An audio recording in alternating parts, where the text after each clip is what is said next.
They say betrayal never comes from your enemies. It's a cliche, I know.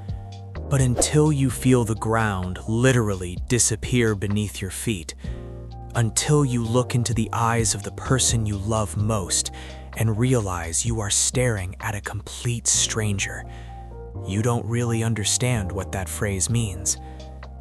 My name is Mark. I'm 34 now, but this story starts 2 years ago. I was married to a woman I'll call Sarah. We were together for 8 years, married for 5. By all conventional metrics, we were the American dream. I was a structural engineer. She was a mid-level executive at a marketing firm. We had the beautiful 4-bedroom house in the suburbs, 2 dogs, and a plan to start trying for kids by the end of the year. I trusted her implicitly. I never checked her phone. I never questioned where she was. If she said she was working late, I had a hot plate of dinner waiting for her in the microwave. That was my fatal flaw. I mistook my own loyalty for ours. Looking back, the signs were all there. The classic red flags you read about online, but desperately convince yourself don't apply to your marriage. It started with the gym. Sarah, who hated sweating, suddenly bought a $300 pair of running shoes and started working out 2 hours a day. Then came the wardrobe change, new lingerie, expensive perfume, and, of course, the phone. Her phone became an extension of her body. It went to the bathroom with her. It was always face down on the counter. She changed her passcode, claiming her company updated their security protocols. I believed her, because when you love someone, your brain builds a fortress of denial to protect your heart.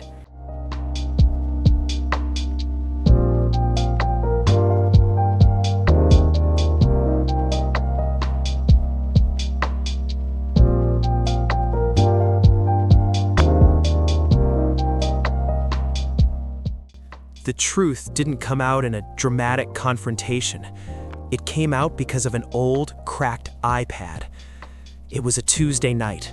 Sarah was out for drinks with the girls from work. I was sitting on the couch trying to find a recipe online.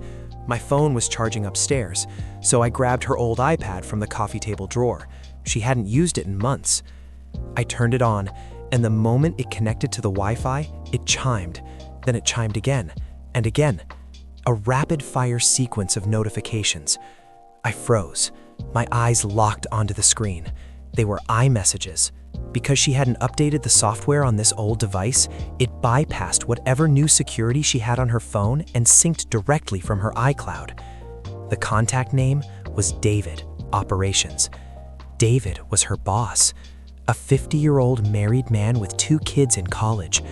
I had shaken this man's hand at company Christmas parties. I had shared a beer with him. My hand was physically trembling as I tapped the notification. I didn't want to open it. Part of me knew that opening that app would mean the end of my life as I knew it, but I had to know. I scrolled up. It wasn't just flirting. It was months of visceral, explicit messages, photos, hotel reservations, and the words hurt more than the pictures. She told him things she never told me. She mocked me. In one message, David asked if I was getting suspicious. Sarah replied, "Mark, please, he's too clueless to notice anything. Besides, he's paying half the mortgage while I save up for our trips." I felt like I had been violently kicked in the chest. I literally threw up in the downstairs bathroom.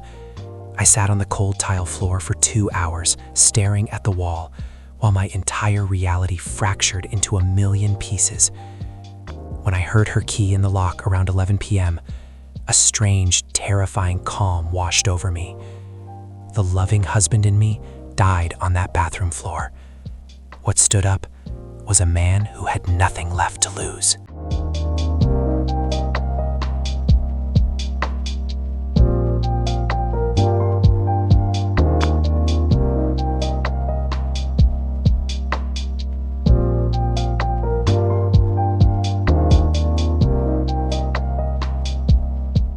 Most men would have confronted her right then and there, screamed, cried, thrown her out. But I knew the law in my state. If I blew up now, I'd end up paying alimony to the woman who destroyed me, and she'd get half the equity in the house I paid the down payment for.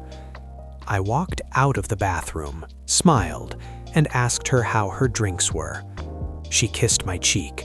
She smelled of expensive scotch and another man's cologne, and said she was exhausted. I told her I loved her. It was the hardest lie I've ever told. For the next 4 months, I lived double life. By day, I was the perfect, oblivious husband. By night, I was a ghost, gathering ammunition. First, I bought a hidden flash drive and exported every single message, photo, and receipt from that iPad. Then I hired a private investigator. I told him I needed ironclad proof, videos, timestamps, everything. Within 3 weeks, he had a thick file, footage of them entering cheap motels on her late office nights, kissing in his Mercedes, everything. Then came the legal nuke. I live in a city with about 5 top-tier family law attorneys who handle high-asset divorces. I scheduled a consultation with every single one of them. I paid their $300 consultation fees, told them the basics of my case, and then said I'd think about it. Why? Because by legally consulting with them, I created a conflict of interest. When the time came, Sarah would be legally barred from hiring any of the best sharks in the city. I retained the most aggressive, ruthless lawyer of the bunch. My lawyer helped me quietly separate our finances. I funneled my bonuses into a private account. I gathered every shred of financial evidence showing I was the primary contributor to our household. I discovered she was using our joint credit card to buy gifts for David, cufflinks, expensive wine, and covering it up as client expenses. That was marital fraud. I was building a guillotine, and she was happily putting her head right into it.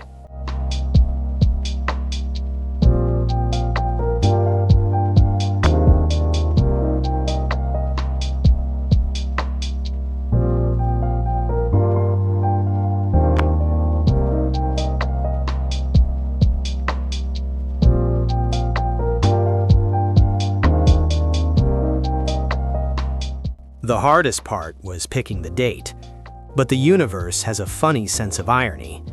Sarah's 30th birthday was approaching. She insisted on a big, lavish dinner party at a high-end steakhouse downtown. She invited her friends, her family, and her boss, David.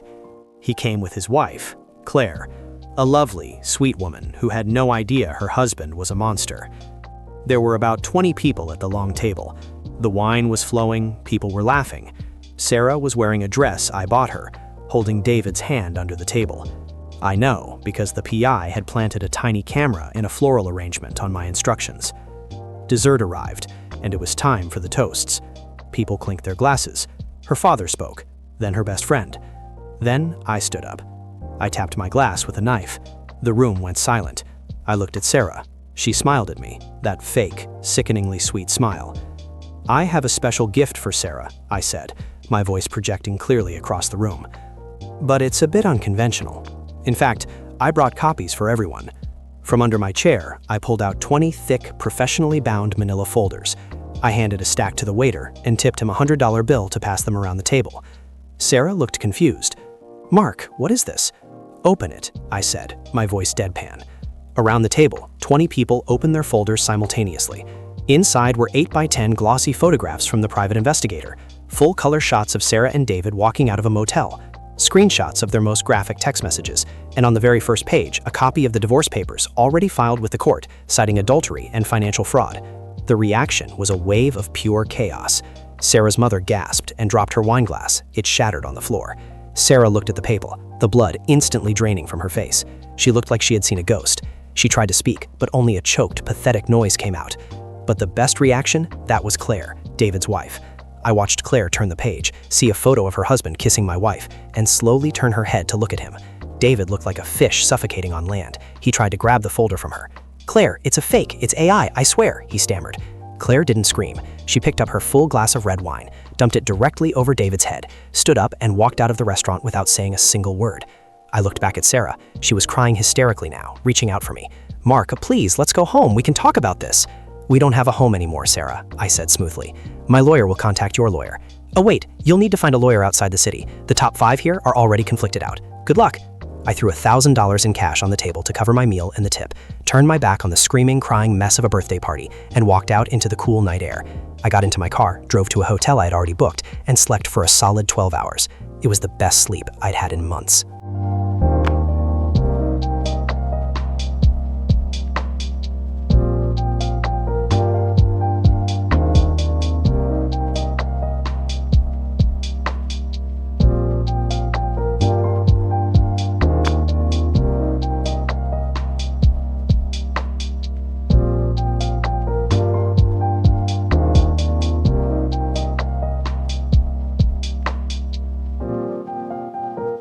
It's been 2 years since that night. The fallout was absolutely nuclear. Because of the overwhelming evidence of her financial fraud, using marital funds for her affair, the judge absolutely destroyed her in the divorce proceedings. I kept the house, my pension, and all my investments. She walked away with her car and a mountain of credit card debt. David's life? Even worse. Claire, his wife, came from a very wealthy, old money family. Her father happened to be a major shareholder in the marketing firm where David and Sarah worked. Within a week of the restaurant incident, David was fired. Sarah was fired 2 days later. Claire divorced him, took primary custody of their kids, and took half of everything he owned. Last I heard, Sarah was living in a cramped, one-bedroom apartment in a bad part of town, working as a receptionist, trying to pay off the massive legal fees from her bottom-tier lawyer. David moved to another state, completely disgraced. As for me, I sold the house in the suburbs. Too many ghosts. I used the money to buy a beautiful cabin near a lake, something I had always dreamed of, but Sarah refused to let me do. I started my own engineering consultancy. I have a golden retriever named Buster, and I recently started dating a wonderful woman who actually looks me in the eye when we speak. Sometimes, the worst thing that can happen to you turns out to be the exact thing you needed to set you free. Betrayal is a poison, yes, but if you are smart, patient, and completely cold-blooded, you can make them drink every last drop of it themselves. Thank you for listening. If you enjoyed this, hit that like button, and remember, always check the iCloud settings.